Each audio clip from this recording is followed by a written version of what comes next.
It's a big little beach town. I'm Carol Yelverton. Welcome to Hungry for Travel.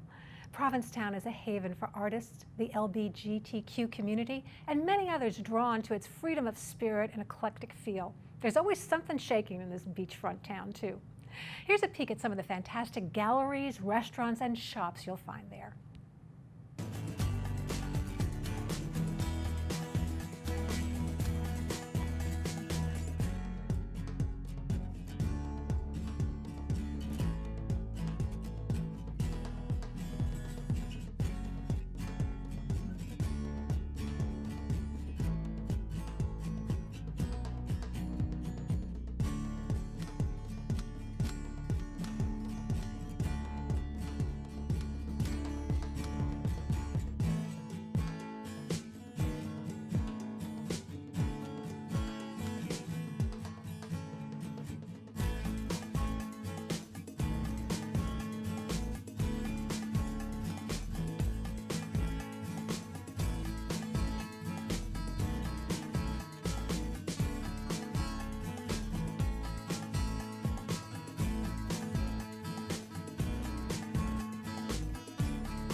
Isn't it beautiful? Thanks to the 30-somethings do vlog for that video.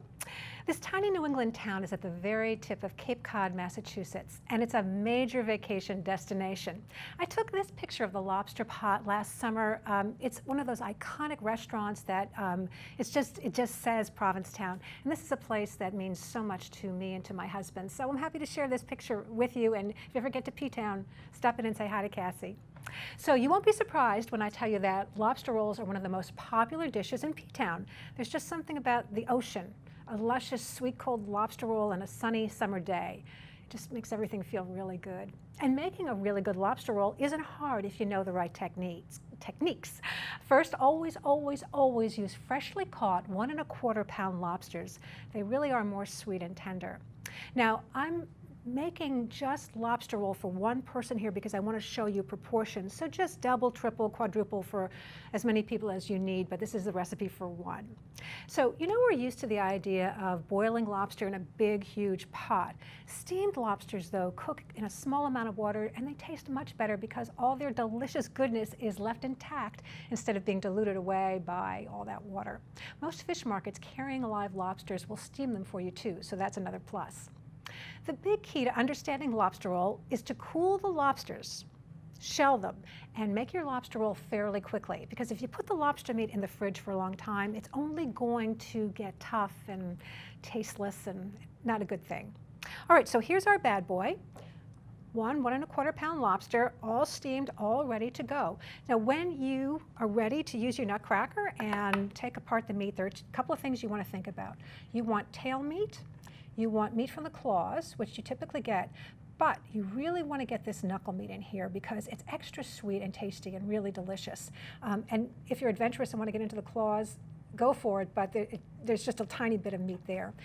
So what I do is I break the lobster, and then I'm going to put it in a strainer, and I'm going to let it just sit here. And you'd be amazed how much water will come out of the lobster. So I let it sit and drain for a good 10 to 15 minutes. And then I'll put it on some paper towels just so it drains a little further. So then I crack it, I take out all the lobster meat, and I cut it in small pieces, not terribly small. You want people to have a good bite of the lobster.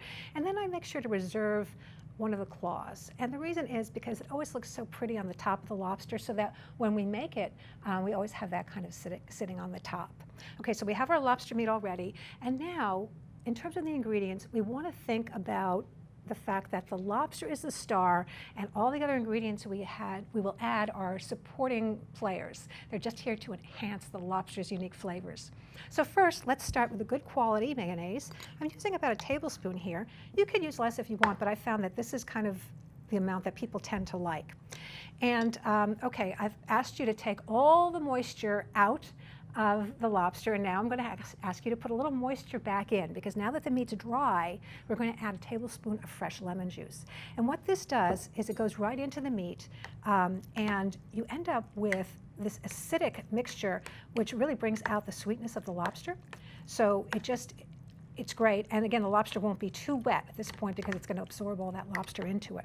Then I just put a little pinch of salt in just to play up the brininess a little bit. And just mix it together. I'm going to throw in this claw just so it gets mixed up, but I'm going to just be really, really gentle with it. So it just gets a little of the dressing, but it doesn't tear in any way. Okay, so here's the big thing, the cardinal rule: stay away from the spice rack. Don't start adding tarragon or other stuff. It's only going to get in the way of the pure lobster flavor. We're trying to really develop something special here. The only exception to the rule is just a tiny, tiny little bit of celery seed. And that's it. That's it. Okay, and we're all set. So then we're going to get ready to make our lobster roll. And so what we're going to do is get our roll out, and we have to talk about the roll because there are two schools of thought on the roll.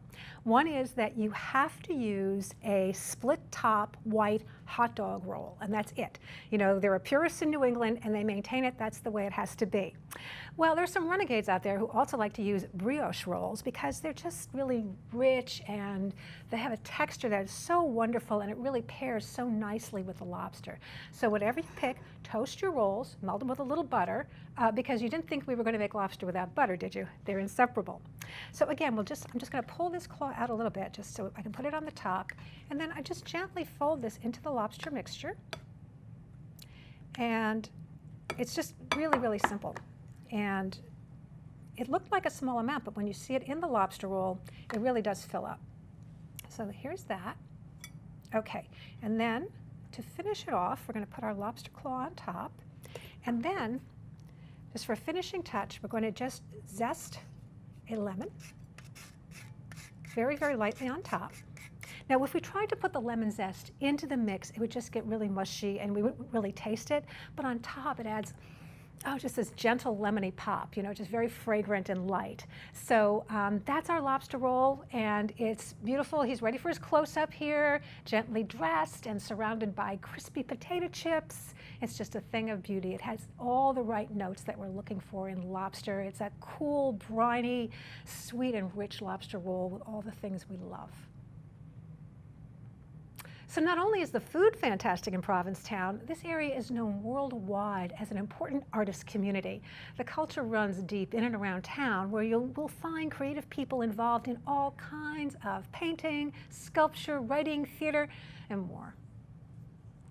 I would describe Provincetown as creative, innovative, ridiculous, fun, unique, and beautiful. I don't think there are too many places that can fall underneath those 6 words in 3 square miles. I love living by the water, and I find Provincetown to be the epitome of that.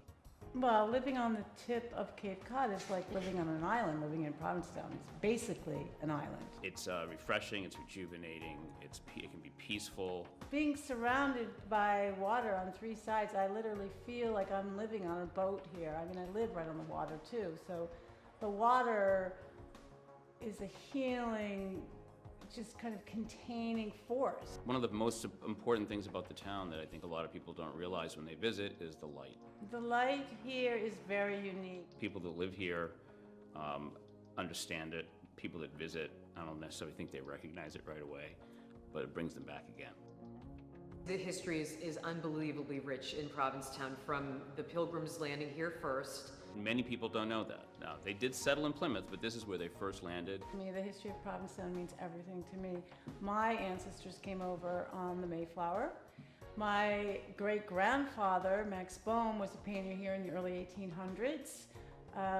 I brought my kids up here, so the Portuguese community, my brother's a fisherman, and the kids went to school here, so all of that heritage on the Portuguese part was a very important part to me. Provincetown also has a lot of history with artists and writers. You know, we had Jack Kerouac, Tennessee Williams, who actually was writing The Glass Menagerie in one of the dune shacks that's in the National Seashore. Think about just Norman Mailer and what he means to our community. The art and culture here is deep, deep. I studied with a man named Fritz Boltmann, who was Hans Hofmann's best friend, and the artist, the history of Franz Klein and Motherwell. It feeds me just knowing they've been here, and I can just feel really their ghosts. In 1916, the Provincetown Theater was born, and it still lives today. In 1916, Eugene O'Neill's first play, Bound East for Cardiff, was produced, and that was the beginning of the birthplace of modern American theater. Provincetown's commitment to art and culture is probably one of its best assets. To have as many nonprofits as we do representing all of the visual arts, theater, music, the sciences is truly exceptional. I think one of the best parts about how we all work together is that we all have different missions in terms of how we preserve the art history piece, the theater piece, the science piece. And so looking at the art colony, which started in 1899 with the arrival of Charles Hawthorne, the traditions of plein air painting still exists through PAM, through the Cape Cod School of Art, through Castle Hill and Truro, and the monument, of course, preserving the historical aspect of the people, places, and things that contributed to the art and cultural movement that is still incredibly strong here today. I think that the fact that there's a real deep history of painting and sculpture and writing gives one permission to do that themselves here. If you're a person who hasn't found their muse, this is the place to do it.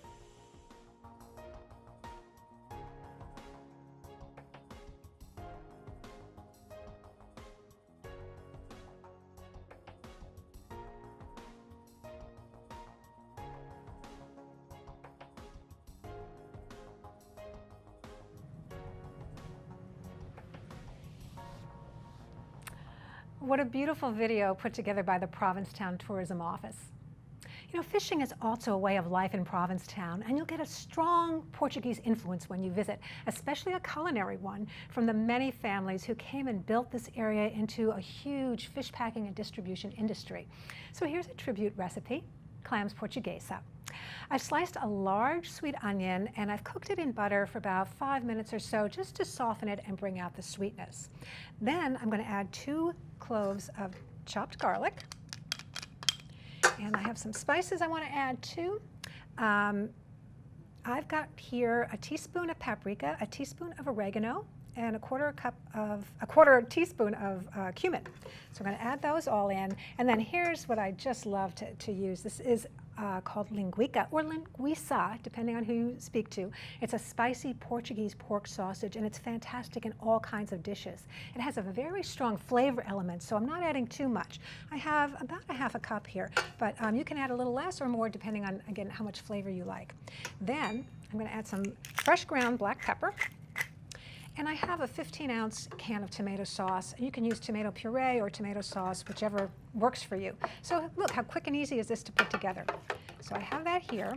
And then for the sake of time, you know, I would let this cook down just a little, maybe 5 minutes or so. Just cook down, just to let everything get hot. But for the sake of time, we're going to pop our clams right in. So let me show you. This is a pound of steamers. And what I've done is I've washed them a couple of times in cold water. That gets the sand out, some of the initial dirt. So what you get in terms of the finished product is less sandy, and you have more just of the sweet clam flavor. So what I do is I'm just going to add the clams in, just scatter them right on top. Okay, and then just put them on top, and we find our trusty lid, put the lid on, and then we let this go on a medium heat for about 10 minutes until the clams open.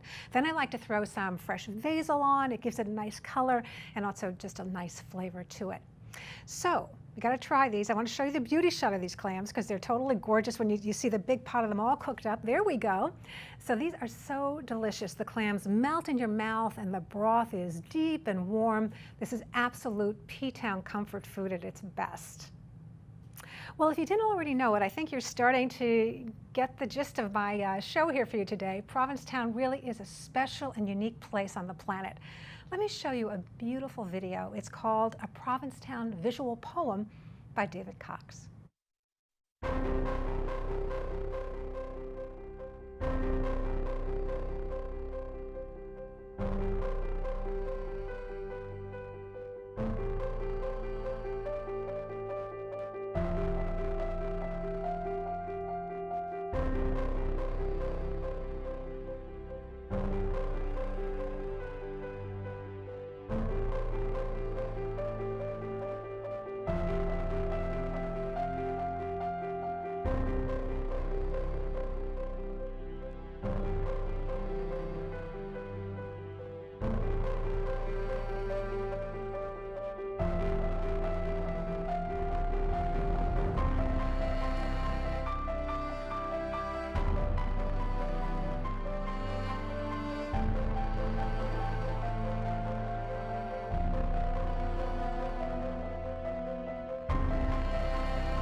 So lovely, isn't it?